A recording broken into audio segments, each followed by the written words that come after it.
Your way over here to our unusual location for this Thursday's Brown Bag.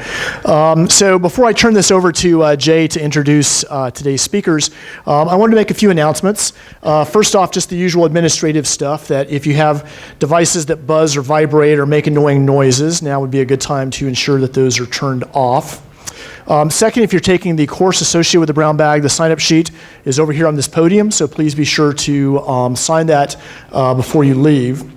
Third, you've probably noticed that we do not have food out today. They've given us very strict instructions that no food is allowed in this room, so instead we're going to have sandwiches from Chuck's Famous at the end of the Brown Bag, so please grab a sandwich as you leave here.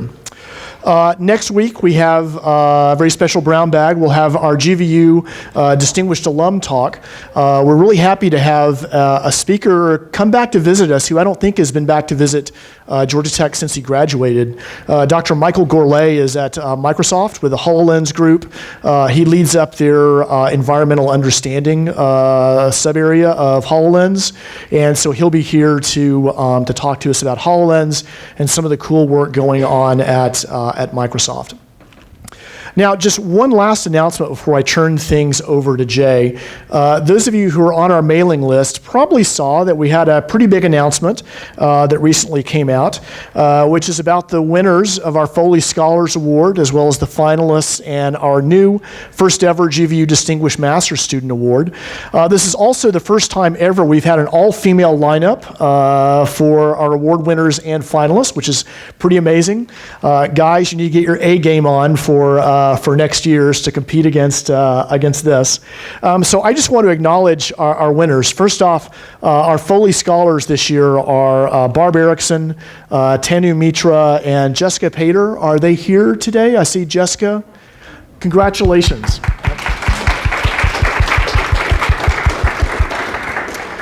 The finalists for the Foley Scholars Award are Miriam, Laura, Maya, Lauren, and Brianna. Are you guys here today? I think I saw a couple of people.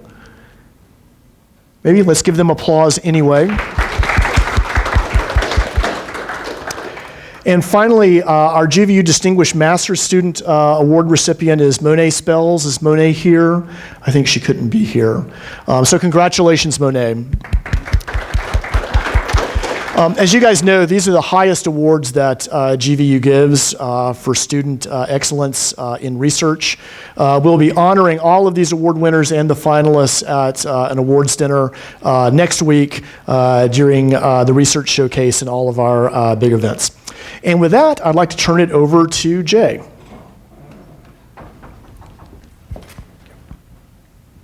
Thanks, Keith. I'm going to be extremely brief. I have the pleasure of introducing our colleagues from the Copenhagen IT University in Copenhagen, Denmark. We've been collaborating, we've been working with Copenhagen IT University for several years now and have had a student exchange at the undergraduate level, the computational media program. We have 6 visitors from ITU this week who've been talking with faculty and meeting with some students, looking toward extending our interactions to the graduate level and the research level. And so I'm going to introduce my dear friend and colleague Lona Momberg, who's going to talk about, give you a little more detail and introduce 3 of the ITU faculty who will speak a bit about their research. Yeah. Maybe we should just turn this one on. Anybody who knows to turn this one on? So you see what's going on here? Desktop. Is it PC desktop? It should be all set. Just grab the cable. This is not my computer, so I'm not sure.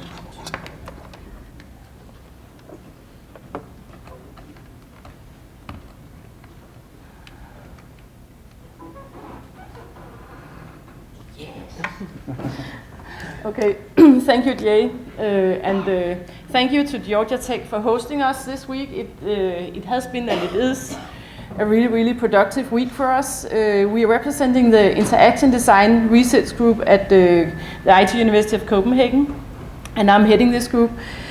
I think like 1.5 years ago, Dia and I, we put together an application for doing research networking from the Danish Research Council, and we were happy to actually get this idea funded. But also Georgia Tech has put some budget into making this possible. So thank you for doing this. So the overall theme for our collaboration, we called it Design for Engagement, Civic, Social and Personal. Already through these first days of the week we have been sort of slightly changing this, but as I said, it has been very productive, and we're working with primarily faculty from the Literature, Media and Communication department, but also, I mean, we have our contacts into computer science and GVU as well.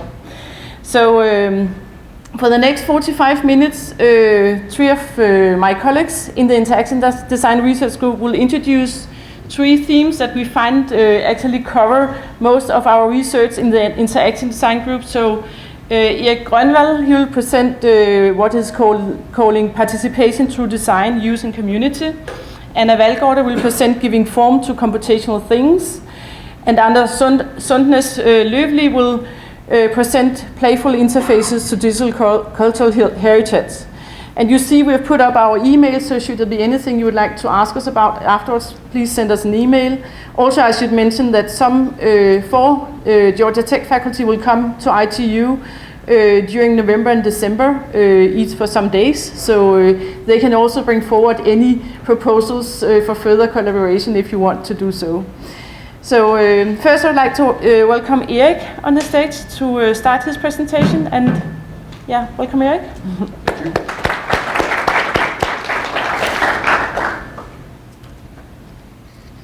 Please just use the mic. Yeah. Is it on? Yeah. Yes. Yeah, I think I just hold it like this maybe.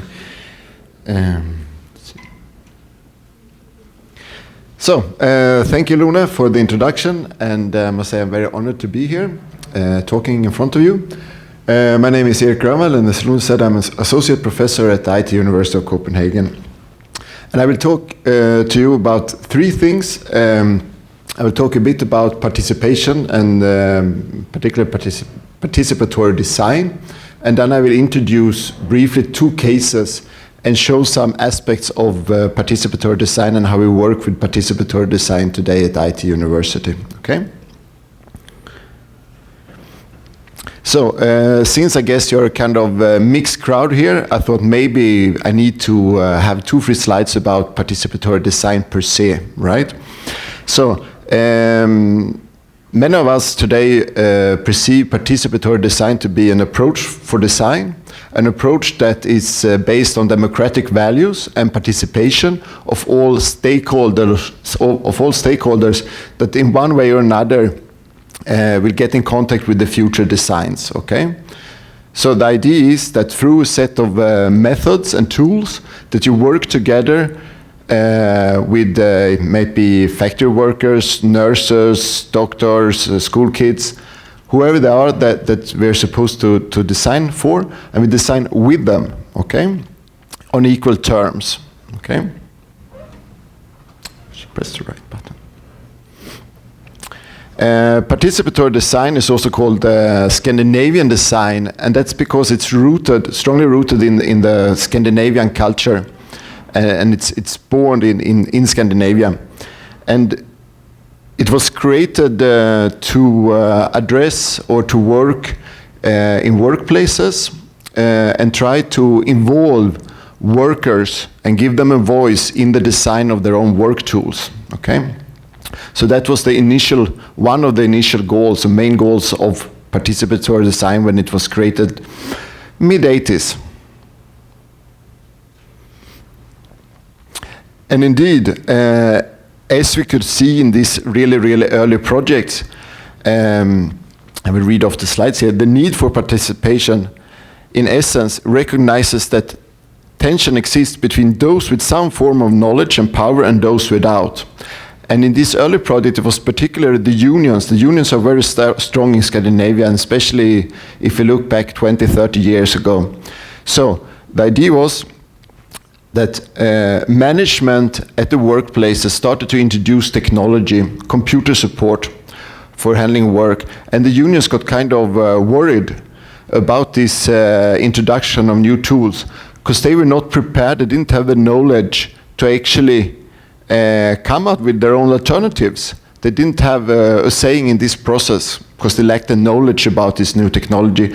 So the early projects was much about creating knowledge about what did it mean to work with technology, what was out there, what could be considered useful for the union's members instead of what was considered useful for management. And there was this idea of, for example, de-skilling, that much of the technology that became introduced from the management side, at least the unions had the worry that it will lead to de-skilling among the workers, okay? While the unions, of course, try to work with skill-enhancing tools and help the professionals to actually do better work, more qualified work. What we can see as a legacy from these early projects are the way they worked with low-tech prototypes, the way they worked with mock-ups, and how they crafted workshops, for example, and other ways to include what back then was called end users, okay? The end users or the users of technology in the design work, okay? And much of that is still considered the best practice of how we do participatory design projects. However, what then happened, if we look forward, is that technology started to appear in other places. So they moved out from the workplaces and into the everyday life, okay? And that challenged also the participatory design work and how we design technology and practices in general. So instead of having one specific group of users, for example, engineers or doctors that worked with the technology because of their professional role and in a professional environment, we ended up, or we're now in a situation where technology is used everywhere, and it's also not so much difference between the technology. Maybe it's even the same technology we use at work and at home, in the car, on vacation, etc. So there has been this blurring between the workplace technologies and the technologies we use to support our everyday lives. And that challenge, of course, how we work with participatory design. Who are the users that we are supposed to actually include in our projects if everybody and every place potentially could be an entry point for a design project? And that's kind of like where we stand in many cases today with participatory design, and that's like the main challenge in the sense that we have moved out from the workplace and we now see completely other ecology of people, devices, etc. that needs to be taken into account. So, after that kind of brief introduction, I will now continue with brief introductions, but of two projects, okay, and how we see participatory design and participation maybe in particular in these projects. So the first one is it's from a paper that was presented in August at the 5th Decennial Aarhus Conference, and the paper was called Concordance, a critical participatory alternative in healthcare IT, and it was written by me and my colleagues presented on the screen. I will come back a bit to what Concordance is in particular. But what we tried to do in this paper, and the aim of the paper was actually to rethink and discuss citizen participation, both in care and in the design of healthcare IT, okay? And doing so also the relationship between designing individualized care regimens and designing the healthcare IT to support these regimens. So we wanted to see what's actually happening here when we enter these sort of participatory design processes, and how can we work with participatory design in out-of-clinic healthcare. I should say it's out-of-clinic health. To give you a quick wrap-up maybe, or explain some terms very quickly to help you understand what I'm talking about. What we deal with in this paper is three terms, or three words. It's compliance, adherence, and concordance. And many of you at least have heard about compliance, I guess. And to give you the very simplified definition here, compliance, it's when the doctor decides what the patient should do, and you measure compliance in terms of how well the patient actually answers to this. So if the doctor says you should eat 4 pills per day, if you eat 2 of them, you have 50% compliance rate, okay? Adherence is similar, but there the doctor proposes a treatment and the patient actually has to accept the treatment in a way, say, okay, I'm fine with this. And then you measure the adherence level in the same way. So you can see that's very authority models where the doctor is very strong in his role and the patient is a receiver. Then you have concordance. It's another model of how to structure care, where actually the doctor and the patient together negotiate what is the best care for this patient in his or her own situation or current situation. So the treatment, the expected outcomes, etc., they are all shaped through an active collaboration, okay, between the healthcare professional and the individual, okay? So you can see that's a more democratic care model in the sense of how to propose treatments. What we find interesting working with healthcare IT is that we could see that many of the projects we've been working with using participatory design actually design for compliance or adherence, which is these more authority models, right? While participatory design in itself actually propose a more open democratic model. So we wanted to see, can we use PD to actually design for concordance rather than compliance? And we proposed 2 ways of doing that. One is the first design then use approach, and the other one we call the infrastructuring propose. Go through this very quickly. So, in the first design then use, we acknowledge that, okay, we can use participatory design to co-design healthcare IT with the aim to support a later negotiation between the patient and the doctor. So in the second phase, that technology is used, that we co-designed, to actually shape the negotiation or create the negotiation. While in the infrastructuring approach, we say, well, maybe co-designing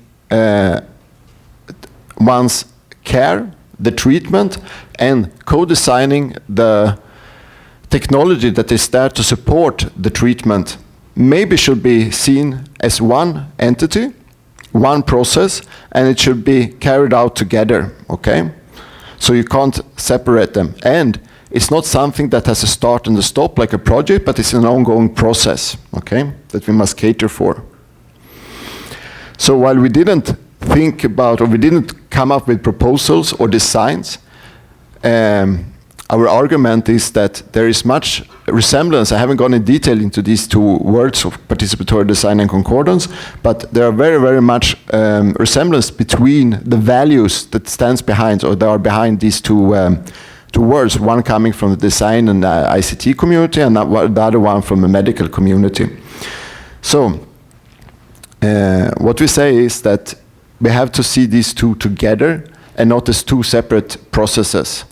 And that will give new design possibilities and new design options, not only for technology, but to design future treatments and care. Okay?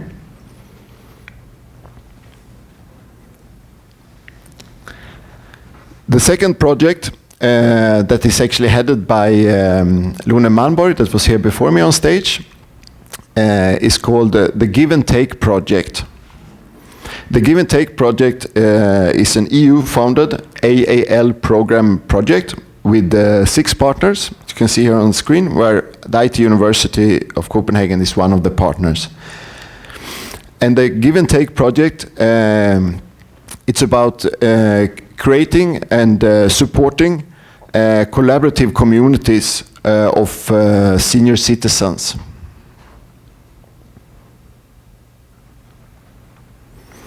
In the Give and Take project, the aim is to allow senior citizens to reciprocally exchange services, okay? And by that, creating new opportunities for the elderly citizens to actually contribute to society, both as volunteers, but also as caregivers in their local community. So the idea is that you can propose services that you are willing to offer to others, or you can ask for help, for example, for doing different tasks. So it's a sharing community where you both can ask for help, but also offer services to others.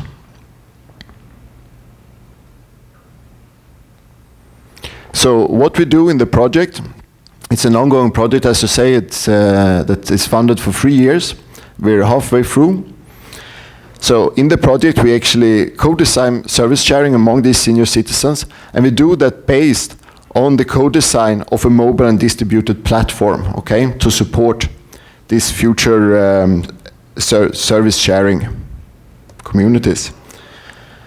The way we do that is by engaging in many different participatory design activities, as you may see here on the picture, which is workshops, focus groups, ethnographic studies, design laboratories, design labs, etc.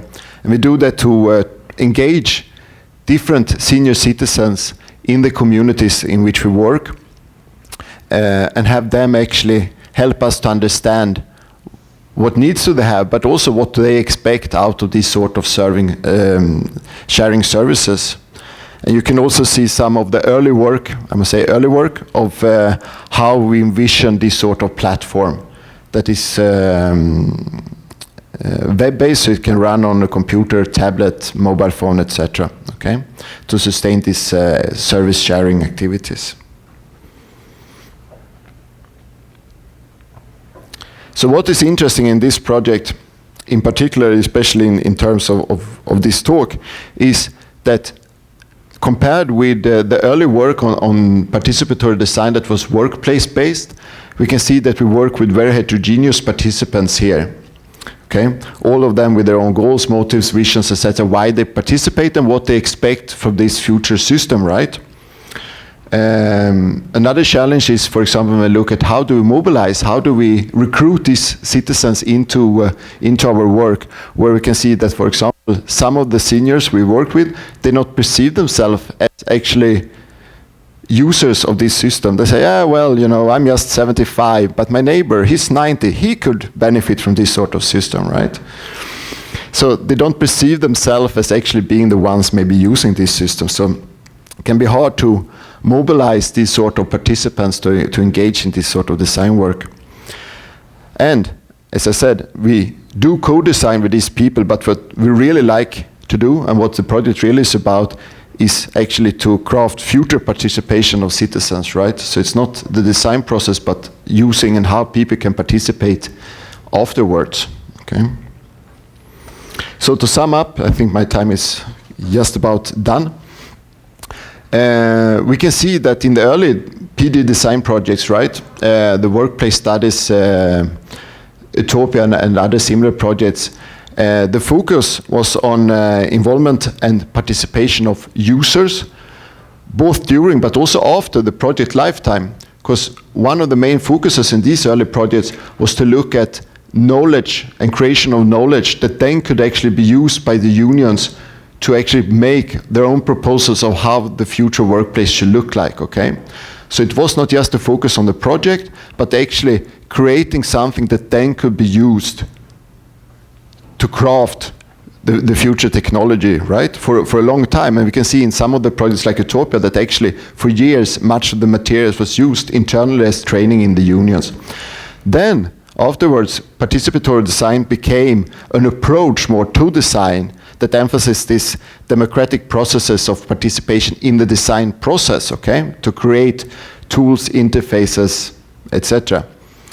What we can see in the projects I have proposed or presented today is that in a way we're now moving back, because we try to understand what is participation per se, not only in the design process, but what does it mean to participate as an active member in society, and how to not only design through participation, but also how can we design for participation, future participation in society. Okay, I think I end there to give some time for my co-presenters as well. Thank you very much.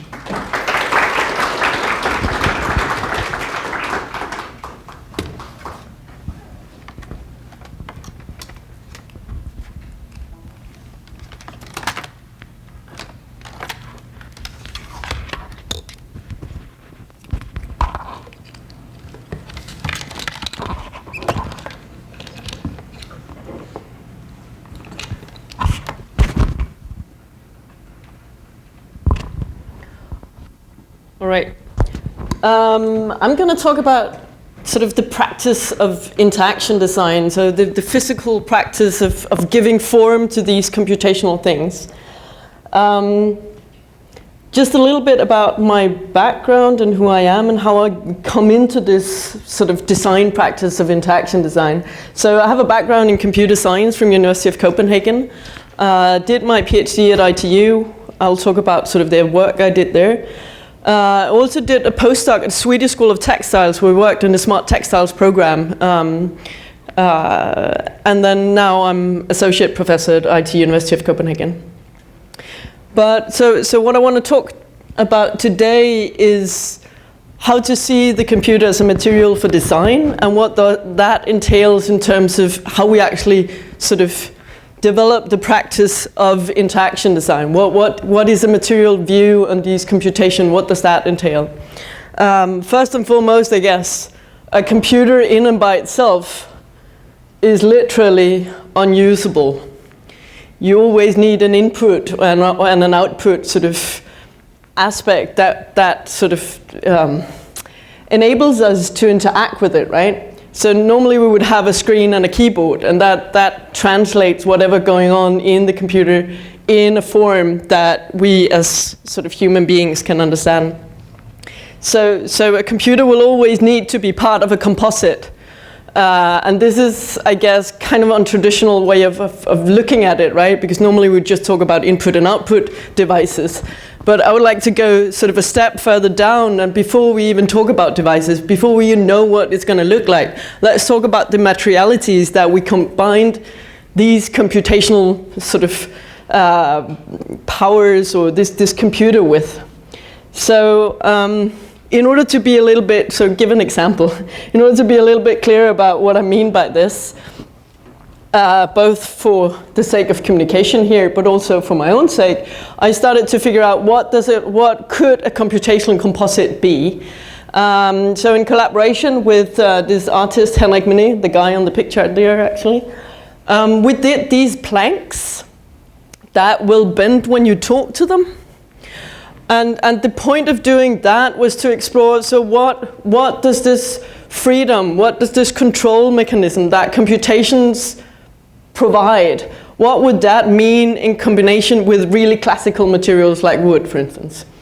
So the purpose of doing this project was not, I mean, it was to explore what could a computational composite look like, but it was also to sort of aesthetically explore what we could do with this. And the assumption is that it's not just, you all know the dictum that form follows function, the sort of modernistic way of looking at things, right? So you give form based on what kind of function you want to solve.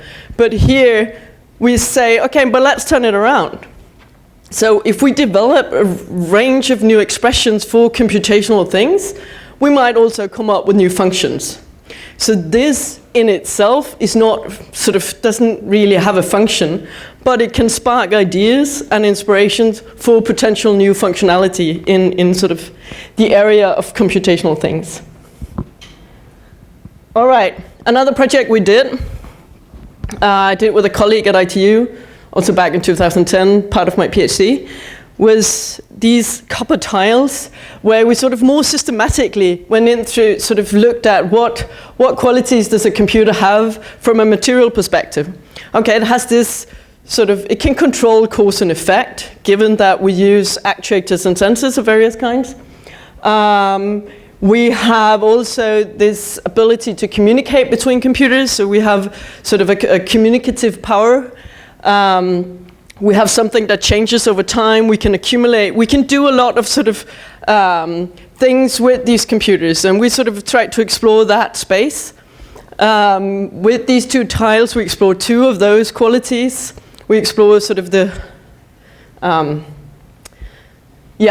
control, the ability to control cause and effect, and the computational, sort of the communicational aspect. So these tiles, one of them, to start with, heats up when you cool it down, and vice versa. So we're basically controlling thermodynamics, right?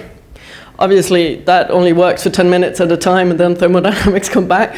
But, you know, in principle, in theory, and sort of just to show that we can do quite a bit if we put our mind to it.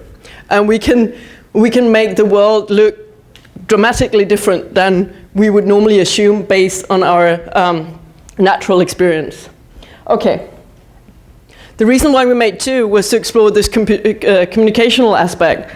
So, by having 2, we made sure that they were always in thermodynamic equilibrium, right? So all of a sudden we would have a material that would behave as if it was connected physically, but it wasn't. So you could have these pretty far apart. I mean, I think we used Zigbee, so obviously not too far apart and not too much radio interference. But again, the point was, yeah, they behave as if they were connected, but now they're not. And what does that sort of aspect of a material, what could we use that for, is sort of the idea that we want people to think about. Okay. And now, so that this was sort of the material perspective. Now I'm going to come into a little bit more about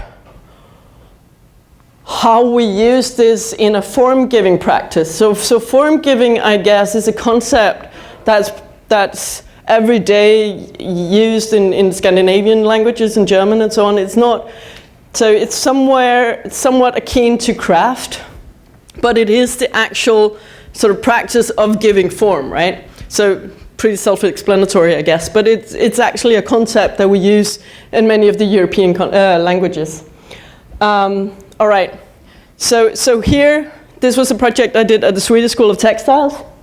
This is a piece of furniture, like a stool, footstool, and it's covered in thermochromic ink that we printed on a textile in which we had woven these carbon threads. So when we put electricity through these carbon threads, they would heat up and then change the color of the textile without having any sort of electronics exposed on the outside. So all of a sudden we could control the color change of this piece of furniture. We actually made 2 of them, so we could have them communicate with one another. So we put in some, I think, touch sensors or one or the other, right? But so when you were sitting in one, the other would react. So pretty basic stuff. But what we realized here was it's super complex to design these things, especially from a sort of textile design point of view. If we go back a little bit, can I do that? Right, so here you see there is lots of different colors going on in here. Textile, thermochromic ink, if you don't know, it works so that it disappears when it's heated up. So what is left is the pigment color. But that disappearing doesn't happen like this. You can see it's pretty slow. So there's a range of colors that it goes through in the process of changing colors, in process changing states. And the textile designers were kind of frustrated by this because they couldn't foresee. It was so hard to keep in mind what kind of colors are we going to go through in this process and how will that look next to the other. So obviously we did a lot of experimentation, but we sort of realized how complex it suddenly is to design textiles, to design sort of not just both the printing, but also the behavior of which lines should light up when, and so on. So there is an added layer of complexity in designing these artifacts. All right. So I developed this model which sort of comprises the 3 types of forms that you need to contemplate in order to design computational things, right? So there is the old classic, the physical form, the material I include in that aspect. Choose the right materials, choose the physical form. But that needs to play together with how we interact with it. Again, something we also do in all sorts of other kinds of designs, furniture design, whatever. But then we add the computer. So we add a temporality, we add something that will change states throughout its use. So now we don't just design something that people can interpret and use the way they want. We design something that will come to be in a temporal form as people interact with it, right? So we have an extra layer of complexity in doing these, in giving form to these computational things. And now I say things. So obviously, I wanted to move away from things, not sort of permanently, but just try what would it mean to do interaction design that you couldn't sort of turn your back to against, right? That you would interact with, it would be all around you. So we built this room, again, together with Henrik Mini, the artist I collaborated with before. And we did this dress room that's 4 times 4 times 4 meters. So it's a gigantic room that we had in the atrium of ITU. And it moves up to 1 meter in each direction, dependent on where you are in the room, right? So when you walk around, it will either follow you or move against you, or sort of, it will react to sort of how you move around in that space. And we had Nana, a dancer, performing it and trying to open up for us what kind of experience that was. Because there is nothing to do in that room. So trying to study this from a sort of functional perspective didn't really work out. You couldn't have the average user walking around in there and tell us about, I mean, you could, but they would never stay in there long enough to actually really feel what it meant, because there was nothing to do in there, right? But Nana could dance in there, and for her it really made sense to sort of interact with these this changing room, and it became sort of a musical thing. There was no music going on, right? So the room in itself became the music she interacted with. Again, the frustrating part here, so it's all a negotiation. We started really specifically with the physical form and decided how we were gonna interact with it. But the aspect that was hard to design in a sense was sort of the temporal form. So how, and the connection to the interaction, right? So how should the room move according to Nana's movements and so on, and trying to bridge those. And in doing that, we sort of obviously wrote the program the way you write a program on a computer, separated from whatever was going on in there. And trying to imagine and keep in your mind exactly what so it's 8 pistons that you could let go, and then the tent would be drawn in another direction. So in order to sort of imagine this, obviously we could draw a model and try to model it either in the computer, or we also had a physical model. But sort of to translate the behavior that we were looking for into this abstract linear code is kind of taxing. And we tried out a lot of things, and it turned out, it was quite interesting. Anyway. So from that, I wanted to explore a little bit more what is this temporal form? Because we know about the physical form, right? We know about interaction. A lot of people are looking into this. And as I said, you cannot just have one form without the others. You're always going to have all of them together when you do interaction design, when you design computational things. But we know very little about the aesthetics of these movements. I guess, so back in the 80s when they started designing the graphical, the graphical display, right? It was kind of a lot of effort put into having it real time, to having it update all the time, but now it's instantaneous. So there is no material sort of reluctancy or friction in the digital graphical display anymore. So that's just instantaneous, and whatever we design there just happens right away. The same goes with audio, right? It's instantaneous, but as soon as you move into a world of other materials, you have to play on their premises. So working with textiles, working with planks, working with all sorts of other materials will put on some kind of delay. And obviously, now I just talk about the materials, there are always some kind of actuators behind the scene, unless it is one of these fantastic smart materials, of which there are more promised than actual samples, right?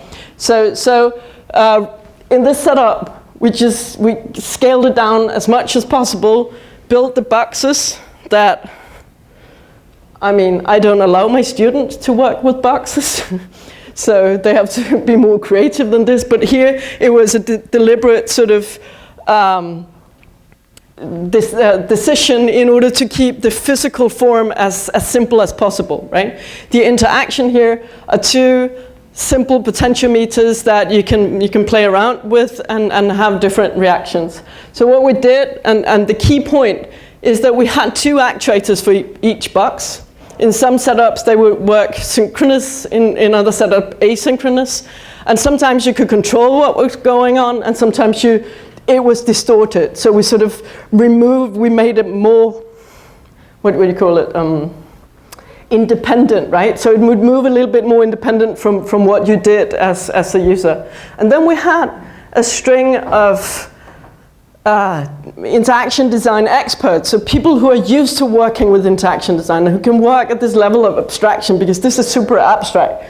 So what we were trying to figure out is what are the qualities, what are the aesthetic qualities of these shape changes that we essentially made.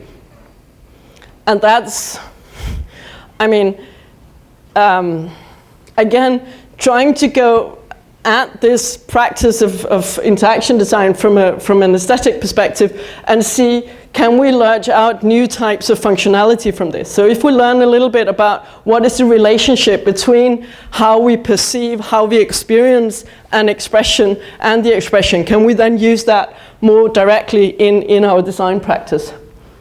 The short answer is it's really hard to make any clear conclusions here, obviously. Didn't really surprise us though.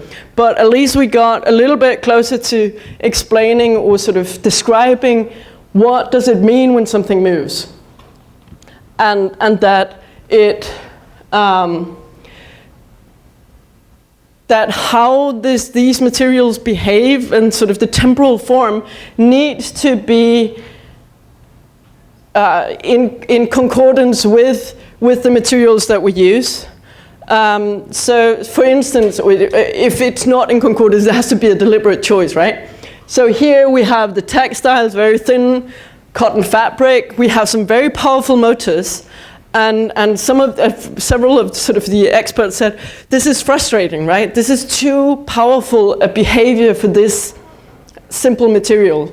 And sort of talking about that this is a little bit like you're dancing in a big ball gown, but you're dancing jitterbugs. You're not getting the best out of either the ball gown or the dance, right? So trying to figure out how does these things work together.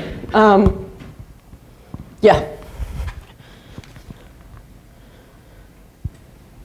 Another aspect was the sort of very embodied reactions that all these people would have to these behaviors. Yep. So some people would be, some of them would be super stressed by these, especially the stepper motors, who would get, a little bit out of control sometimes. It was like, oh no, it's going to break, right? That was a really stressful emotional response that people would have. But where these shape memory alloys that we had, they are really, really slow, right? They don't react instantaneous, so their movement fits better with the material, with the expectations of what's going to go on, and could have even this breathing, calming effect. Right, I think I'm reaching the end of my time, but yeah, so thank you.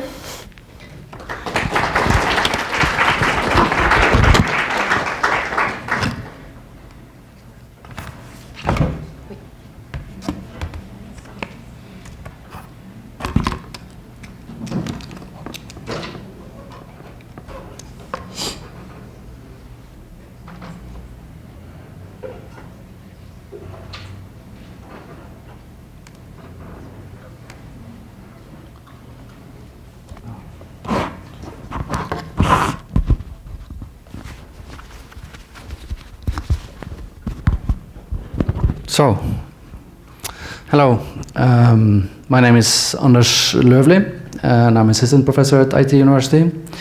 And I'm going to talk about a third direction of our work, digital cultural heritage and playful ways of approaching it. I'm going to start by talking a little bit about myself and the research that I've done that has led me to this, and then I will talk a little bit about our ongoing work in this field, and a little bit about the work of two of my colleagues who are also working with this. I come out of media studies, and I've approached design from that direction. And what I did in my PhD, which sort of led me here, was working with locative media, in particular literary texts in locative media. I envisioned a system that would let you walk through the city and listen to texts which talk about the places you walk by, in brief. And importantly, I didn't want this to be like a site-specific installation, as many such projects are, but I wanted it to be a serendipitous system where you could walk wherever you were wanting to go, to work or to do your business, and then listen to whatever you would find on the way, which demands a large universe of texts. So that led me to crowdsource it. I made a wiki, an open system where you could put in whatever texts you were interested in, and then other people could hear them when they walked by with this mobile app that we made. And that meant that we had to work with texts that were free of copyright. So we started out working with very old literary texts, such as this one, a 19th century novel which talks about Oslo. And we looked at how these old texts painted a picture of the city and how that contrasts with the modern city, as you see in this slide. A text that talks about how beautiful it is to walk in the fields in a place which is now one of the busiest streets in Oslo. And then we wanted to do a more creative exploration. We wanted to see how people could use the system to write new forms of literary texts.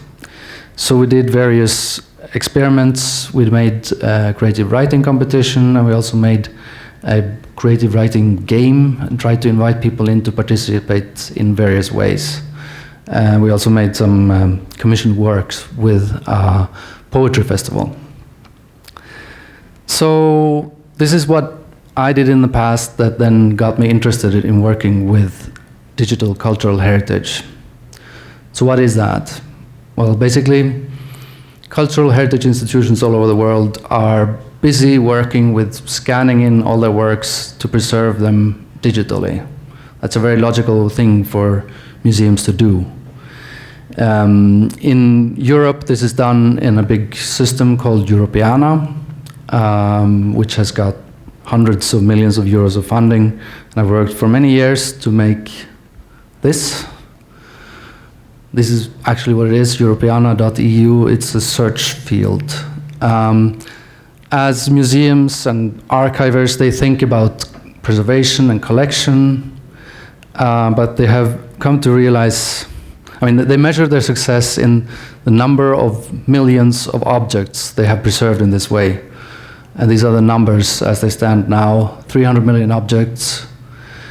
But they have started to realize that they also need to think about whether this is engaging for people, because there's no real point in having these collections unless audience members and the public can engage with them. And the search box isn't very engaging, and you see here, last year they had 3.4 million visitors to the website. That may sound like a lot, but not compared to the number of visitors to museums, which is 500 million.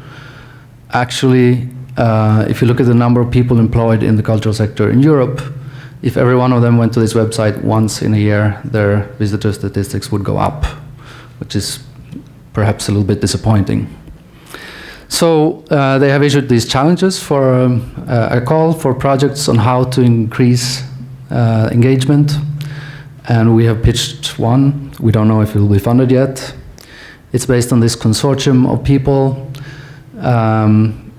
Culture 24 is a British organization that works with helping the cultural heritage sector innovate in the digital field.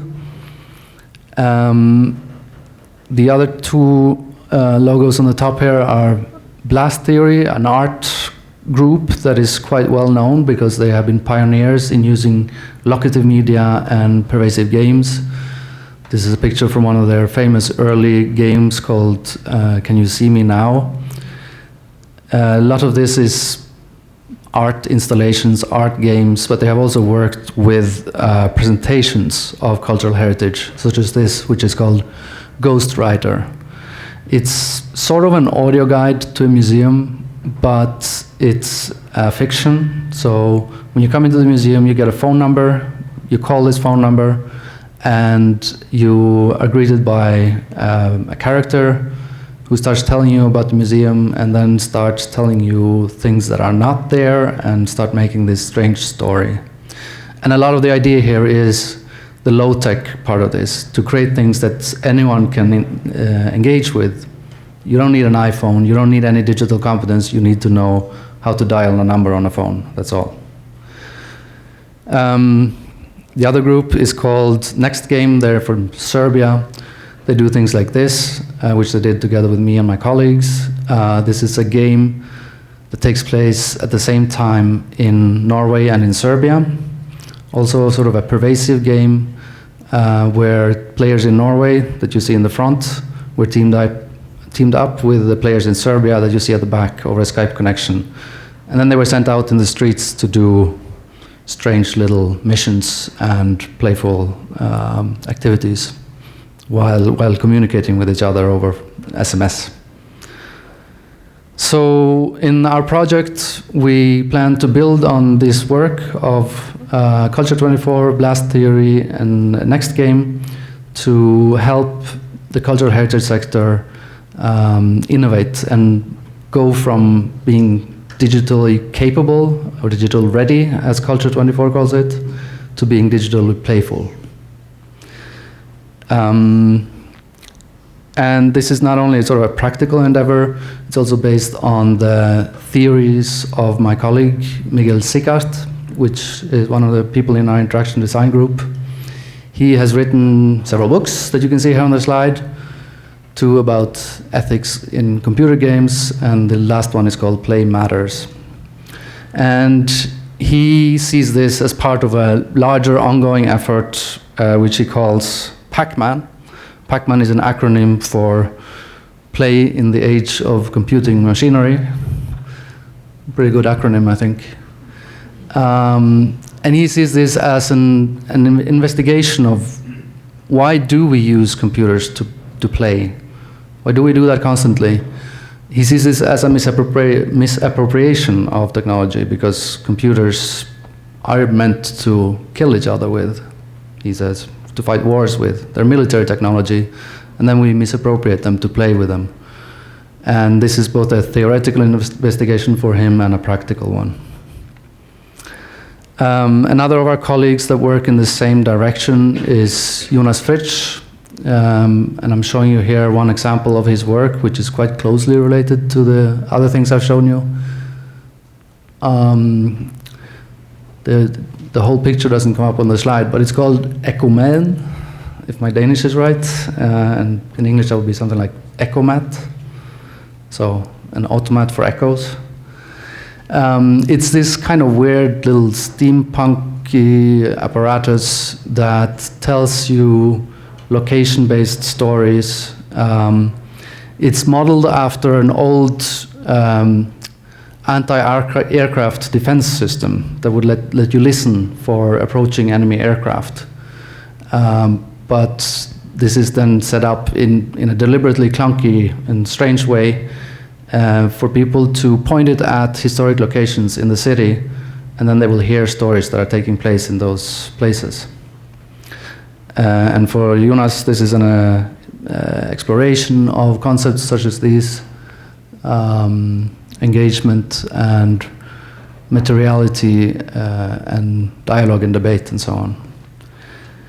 So this is sort of all just maybe a little bit a collection of loose strands and things that is going on with us.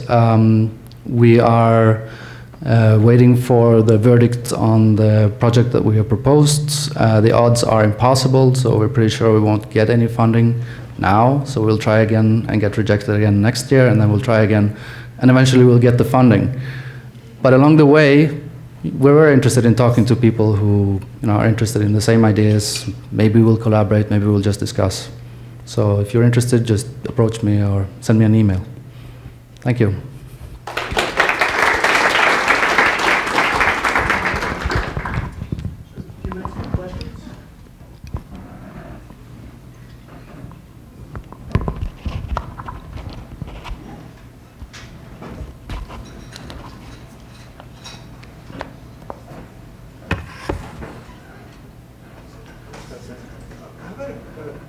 We've seen a wide range of different things that are going on, among your colleagues. How do you see that? How do you see your own? Is unity important? Is diversity important?